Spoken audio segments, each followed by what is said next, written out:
Ser Podcast. Las 8 de Hoy por Hoy en Ser Podcast.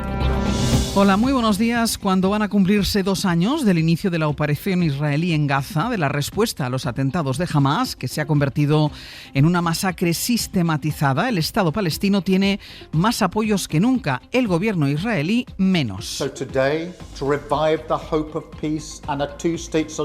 Fue ayer cuando se reinició una cascada de declaraciones que hoy seguirán y que tuvieron en este momento uno de los más simbólicos, cuando Reino Unido, el mismo país que a principios del siglo XX declaró el derecho a un hogar nacional para los judíos en Palestina, ese mismo Reino Unido proclama ahora el reconocimiento de un Estado palestino. Lo hace, así lo dijo el primer ministro Keir Starmer, para revivir la esperanza de la paz y la solución de los dos estados. Canadá, Portugal, Australia, todos con términos similares, también se adelantaron a lo que ocurrirá desde hoy en el marco de las Naciones Unidas, donde no estarán físicamente, sino por videoconferencia, los representantes del Estado reconocido, vetados por Estados Unidos. Sergio Soto, buenos días. ¿Qué tal, Ángeles? Buenos días. Declaró el primer ministro australiano que el futuro de esperanza, seguridad real y paz está en esta decisión: reconocer un Estado palestino. Una aspiración legítima, la mejor oportunidad en décadas, añadió. Una paz justa y duradera, dijo Portugal. Una hambruna devastadora que hay que evitar para un futuro de paz, afirmó Canadá.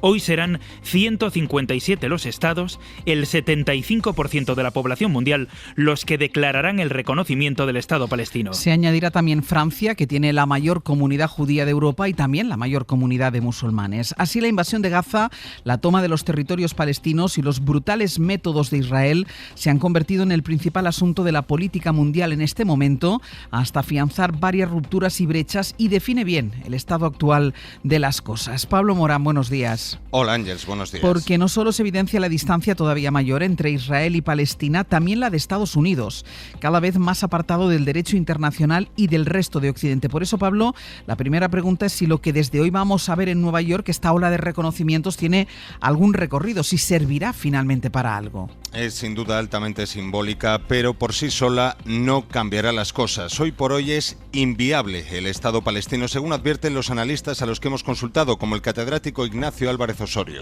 Gaza, Cisjordania y Jerusalén Este llevan ocupadas desde el año 1967 y en todas estas décadas Israel ha llevado a cabo una política de hechos consumados destinada precisamente a romper la continuidad palestina. Un Estado imposible a día de hoy y un reconocimiento que, como decíamos, por sí solo no parará el genocidio, según Haitham Amirat, director ejecutivo del CEARC. Si no va acompañado de medidas concretas que le eleven el coste al Estado de Israel de continuar por este camino, pues significa que es una farsa. Es una apariencia de que se hace algo cuando en realidad el gobierno de Netanyahu sigue disfrutando de la impunidad. No obstante, el reconocimiento aísla todavía más a Israel y repara una injusticia histórica, como señalaba la catedrática Luz Gómez anoche en Hora 25. Que la bandera palestina puede ondear en los edificios oficiales y ya no se la puede prohibir, como venía sucediendo hasta ahora. Así que sí, es muy importante, tanto a efectos simbólicos como en medidas prácticas. Ahora queda por ver si Netanyahu opta por la huida hacia adelante con la anexión de Cisjordania. Pablo, gracias. A ti, hasta ahora. Israel precisamente ha empezado ya a extender sus amenazas a los estados que hoy reconocen Palestina, ha advertido a Francia del cierre de su consulado y ha dejado claro que nada le desvía del camino para tomar Gaza e ir devorando, como decíamos ahora, Cisjordania. Enviado especial de la SER, Nicolás Castellano, buenos días. ¿Qué tal? Buenos días, Ángeles. El primer ministro israelí, que sí va a poder asistir a la Asamblea de la ONU, a pesar de existir una orden de detención contra él por crímenes de guerra, Benjamin Netanyahu dice que no permitirá que haya un Estado palestino y sostiene que actuará contra quienes lo reconozcan después de reunirse con Estados Unidos. Sí, con desprecio, en el más puro estilo Netanyahu, cada vez más altivo, empezó su discurso ante la nación con un tono y una estética en su despacho que parecía también institucional, pero cambió rápidamente a la soberbia y a la amenaza. No habrá un Estado palestino, repetido de distintas maneras en menos de un minuto. Tengo un mensaje claro para esos líderes que están reconociendo un Estado palestino tras la horrenda masacre del 7 de octubre. Están recompensando el terror con un premio enorme. Y tengo otro mensaje para ustedes, no va a suceder, no habrá un Estado palestino al oeste del río Jordán. Y ojo, porque presume de haber duplicado el asentamiento judío en Judea y Samaria, como llaman a Cisjordania, y continuaremos en este camino. Es lo que se teme, la respuesta que promete a estos reconocimientos cuando vuelva de Estados Unidos sea anexionarse Cisjordania, donde las incursiones, muertes y detenciones están batiendo récords. A Yasset, más de 70 años, farmacéutico en el centro de Tulkarem, lo detuvieron en una fila de hombres cuya imagen dio hace unos días la vuelta al mundo. Denuncia que tras el 7 de octubre Israel está convirtiendo Tulkarem y Cisjordania en un desastre, más de 1.000 muertos según los registros de Naciones Unidas. Lo ampliamos en El Abierto, Nico, hasta ahora. Hasta luego. Hoy por hoy noticias. Ser Podcast. ¿Quién va a estar hoy también en Nueva York? Es el presidente del gobierno español, Pedro Sánchez. Participará en la cumbre del alto nivel que se celebra esta tarde-noche y que servirá de escaparates para el reconocimiento de Palestina. Y aquí de nuevo hay dos dimensiones que corren a la vez. Por un lado, la internacional. Moncloa cree que esto servirá para meter más presión a Israel. Y por otro, la doméstica. El gobierno ve a Feijóo incómodo y quiere que siga siendo así. Enviado especial a Nueva York, Guillermo Lerma. Buenos días. ¿Qué tal? Buenos días. La Moncloa espera que esta cumbre de Naciones Unidas aumente un poco al menos la presión sobre Israel. Para el gobierno, de hecho, la conferencia de los dos estados que se celebra hoy es el hito políticamente más relevante de la semana. Creen que el paso que van a dar varios países reconociendo al Estado palestino hará que Netanyahu sienta cada vez más el aislamiento internacional. Pero la realidad es que, gracias al amparo de Trump, el primer ministro israelí, sobre el que pesan varias órdenes de arresto, va a acudir esta semana a Nueva York para intervenir ante el plenario, mientras que a las autoridades palestinas se les ha negado el visado de entrada al país. Aún así, en la Moncloa confían en que la comunidad internacional se movilice, como ha hecho el gobierno conservador de Portugal, y eso mueva también las posiciones de los partidos de la derecha en España. En el PSOE ven a Feijóo haciendo equilibrios imposibles en ese asunto para distanciarse de la masacre que está cometiendo Netanyahu, sin contradecir, dicen, el discurso de Aznar o de Díaz Ayuso. Ayer estuvo Pedro Sánchez en Gavà, en Barcelona, desde donde criticó a Feijóo sin mencionar a Feijóo. Yo suelo decir que el rumbo del PP hoy lo marcan tres As: Aznar, Ayuso y Abascal. Bueno, pues yo le digo al señor Aznar con toda humildad que de él no esperamos ninguna lección. Lo que esperamos son disculpas. Disculpas por su guerra de Irak, disculpas por su mentira con la guerra de Irak y también con el 11 de marzo.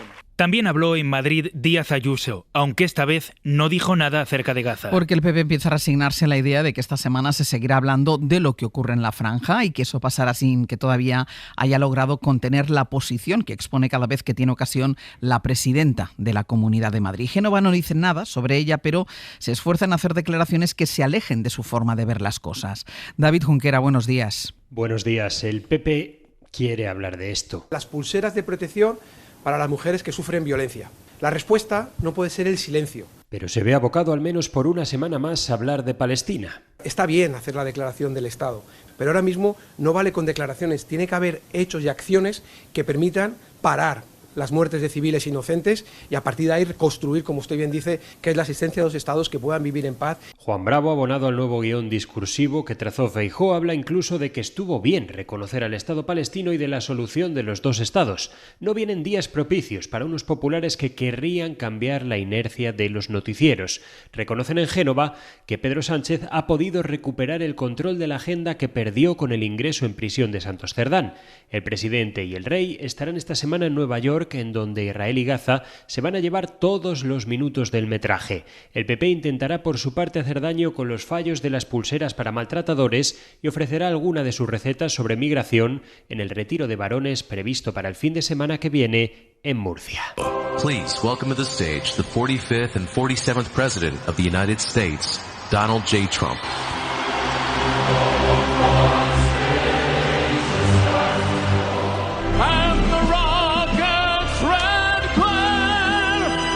Reunieron a decenas de miles de personas en un estadio. Donald Trump abrazó a la viuda, el público rompió en aplausos, cantaron el himno de Estados Unidos. Es un funeral, el del activista ultraconservador Charlie Kirk, asesinado de un disparo en el cuello. Toda la ceremonia duró 5 horas. Una la ocupó con su discurso Donald Trump.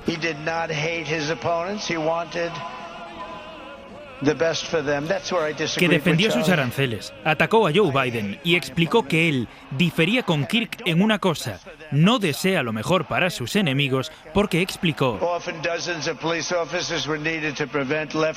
que la violencia viene desde la izquierda y hay que prevenirla. Antes, su vicepresidente J.D. Vance celebró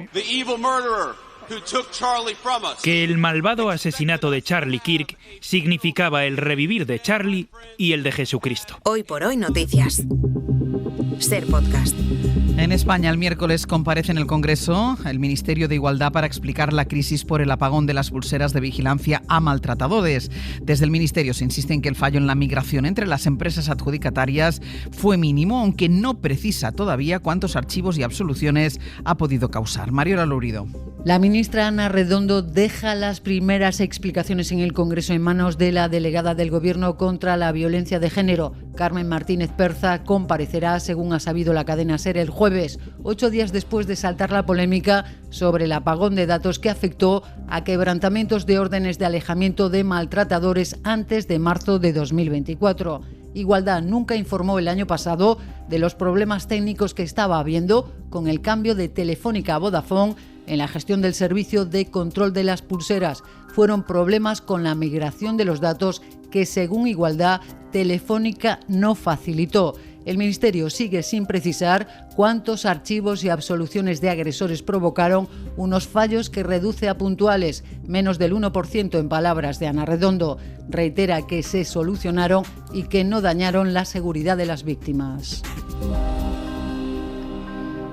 La crisis de la vivienda puede empeorar todavía más este año porque a lo largo de 2025 van a tener que actualizarse 1 de cada 6 contratos de alquiler. Y los precios han seguido y siguen subiendo. De media lo han hecho un 33% los últimos 5 años. Los expertos hablan de gran actualización y el riesgo es que muchos de los contratos puedan subir de golpe ese 33%. Los 340.000 alquileres de larga duración congelados por la pandemia quedan ahora en el aire. Pablo Anzola, buenos días. Buenos días, sí, porque toda esa ola de alquileres que se firmó tras el gran confinamiento, en torno a 340.000 en toda España, tienen ahora que renovarse después de 5 años con actualizaciones anuales topadas al IPC. En ese periodo, en estos 5 años, el precio del alquiler en nuestro país se ha disparado un 33%, así que esa es la magnitud del escalón de precios al que podrían enfrentarse. Dimitri Petrov es profesor en la Universidad de Alcalá. Quizá ese 30% no esté muy alejado de la realidad, porque en los últimos años hemos visto la tasa bruta de rentabilidad que ha venido experimentando la vivienda y vemos el agregado final desde el 2020 al 2025, probablemente la cifra sea aproximadamente ese 30% del que hablamos. Se calcula que en torno a 1 de cada 6 contratos de alquiler que hay ahora mismo en vigor en España tiene que renovarse este 2025. Hoy por hoy noticias. Ser Podcast. En Barcelona siguen buscando a un hombre que desapareció este domingo en Sant Quintí de Mediona después de que una riada se llevara el coche en el que viajaba con su hijo de 14 años, cuyo cuerpo apareció poco después arrastrado por el agua. La consellera Núria Parlon contó anoche que varios testigos avisaron al conductor de que no intentara pasar por la corriente que finalmente les arrastró. Radio Barcelona, Sergi López, buen día. Hola, buen día. 87 efectivos de los bomberos siguen intentando localizar al conductor del vehículo, a pesar de los avisos de varias personas que le dijeron al hombre que era muy arriesgado conducir en esa zona. Este siguió su marcha y un momento después una gran manga de agua arrastró el vehículo. A pesar de la fuerza de la lluvia de ayer, la Generalitat no activó la alerta a la población. La consellera Núria Parlon Hem de tenir també clar que les alert, dice encara que no que a los ciudadanos se les había informado adecuadamente y que la alerta solo es útil cuando se sabe el momento preciso en que se producirá la situación de peligro. Las lluvias provocaron que 30 personas tuvieran que ser rescatadas por los bomberos en Montserrat y otras tantas tuvieran que ser evacuadas del funicular. También se vieron afectadas diversas líneas de Rodalies y se suspendieron varios vuelos en el aeropuerto del Prat. Y un dato económico. Las empresas españolas han pagado más de 28.000 millones de euros en dividendos a sus accionistas en lo que va de año. Es un 10% más que el año pasado y aún queda por contabilizar el último trimestre, que suele ser un periodo de muchos dividendos. Jordi Fàbrega. Son 28.440 millones de euros, para ser exactos, lo que las empresas que cotizan en las bolsas españolas han repartido hasta julio entre sus accionistas. Esto encamina el año a convertirse en el más generoso, muy por encima de lo que se pagó el año pasado a los accionistas. La mejora de beneficios de las compañías en 2024, las buenas perspectivas y los intentos de convencer a sus accionistas en el caso de operaciones como la OPA de BBVA sobre Sabadell generan que los anuncios de dividendos este año estén siendo en muchas compañías más generosos que nunca. Y aún falta contabilizar el último trimestre del año, que suele ser el que concentra más pagos de las empresas a sus propietarios. También ayuda el buen devenir bursátil de las empresas cotizadas españolas. De hecho, la bolsa española es ahora mismo la más rentable de Europa, con una subida del 30% en lo que llevamos de año, y solo hay algún índice asiático con mejor evolución que los mercados españoles. Y además, la OTAN detectó ayer otro avión, un avión militar ruso de espionaje en el espacio aéreo neutral sobre el mar Báltico. Alemania envió 2 cazas de combate para rastrear a ese avión que el ejército del Kremlin utiliza en operaciones de vigilancia, de reconocimiento y de recopilación de imágenes. Para no perderte ningún episodio, síguenos en la aplicación o la web de la SER, Podium Podcast o tu plataforma de audio favorita.